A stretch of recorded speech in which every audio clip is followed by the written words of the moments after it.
bueno, como les decía, todo gira en torno al dogma central de la biología molecular, ¿sí? Replicación, transcripción, traducción de ADN hasta las proteínas. Pero para poder ver todo eso, primero vamos a ver cómo está organizado el genoma humano. Vamos a ver en general cómo están organizados los genomas, pero en particular cómo está organizado el genoma humano.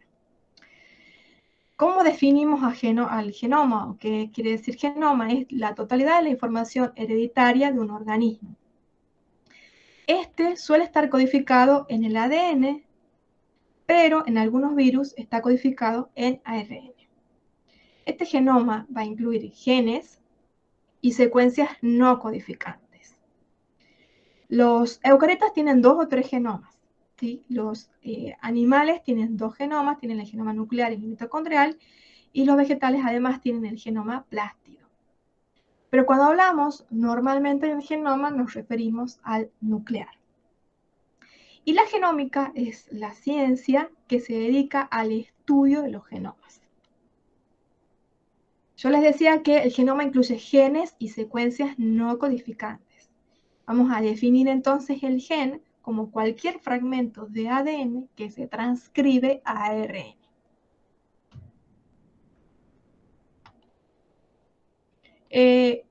La nomenclatura de los genes humanos ya está definida por diversos comités que se han reunido, y lo que tratan de hacer es unificar todos los criterios. Los genes tienen un símbolo y un nombre. El símbolo son algunas letras y un número generalmente. Y el nombre describe la función, pero trata de ser relativamente corto y preciso.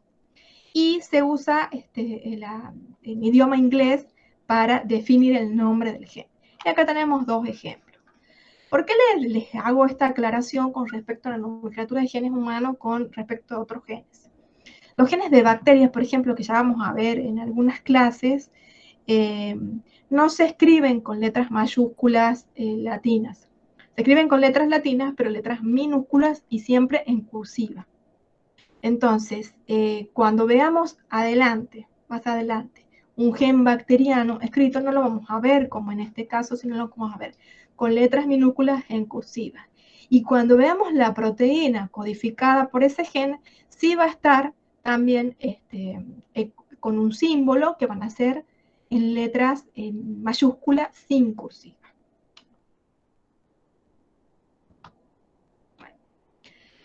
Como les decía, bueno, el genoma de la célula eucariota, vamos a hablar, cuando nos referamos al genoma de la célula eucariota, nos vamos a referir al genoma nuclear, que está obviamente dentro del núcleo, y no al genoma ni mitocondrial, ni el que se encuentra en los cloroplastos. Dentro del genoma nuclear, si te podemos ver acá en esta microfotografía, tenemos la envoltura nuclear, la heterocromatina y el nucleolo, que son zonas más electrodensas donde la cromatina está más compactada.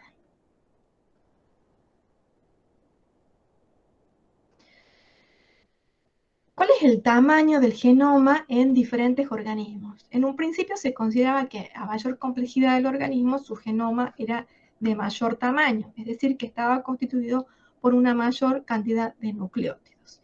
Y esto hasta cierto punto es cierto si vemos, por ejemplo, acá micoplasmas y bacterias gram negativas que tienen un genoma menor a 10 a la 7 pares de base.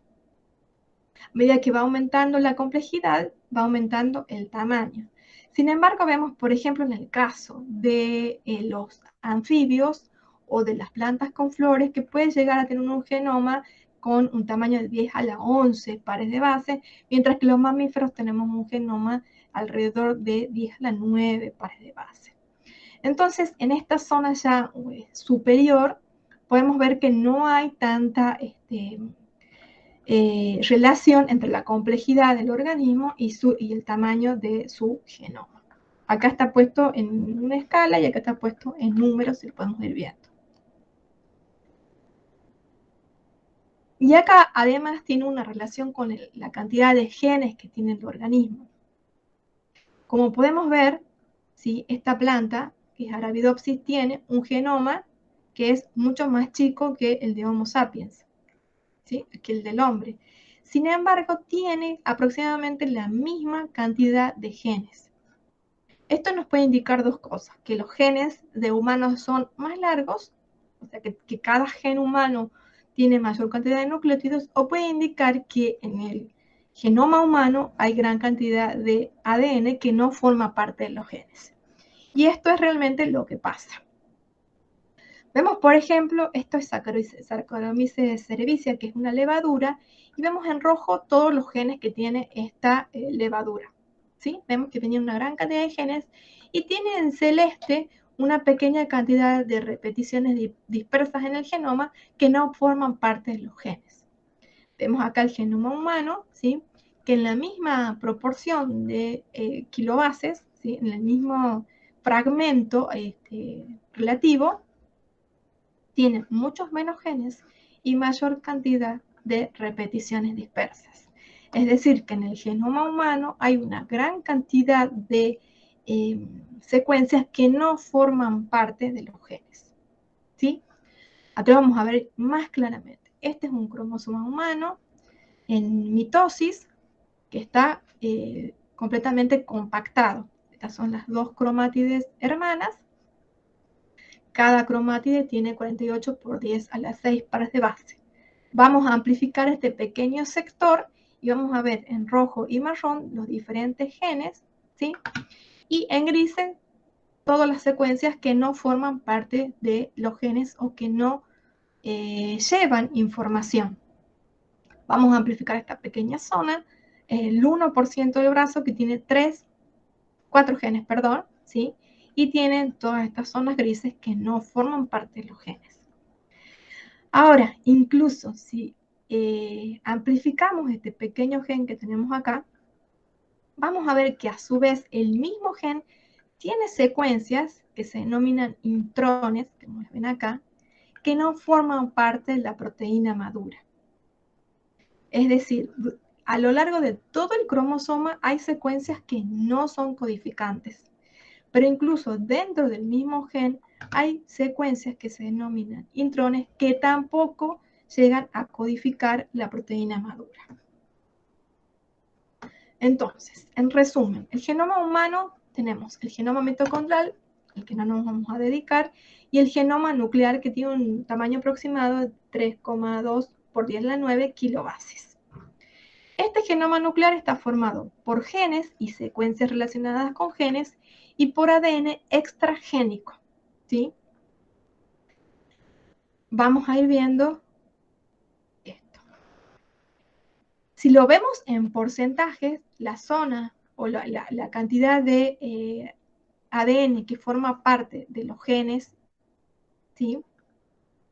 Esta partecita que está acá, es aproximadamente un 20%.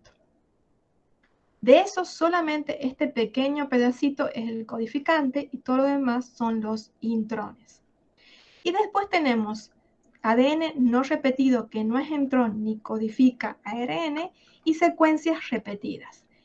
Todo esto constituye más del 98%, todo esto desde acá, ¿sí? Del ADN. Vamos a ir viéndolo cada uno por separado. Esto es un resumen en donde acá vemos que tenemos aproximadamente 21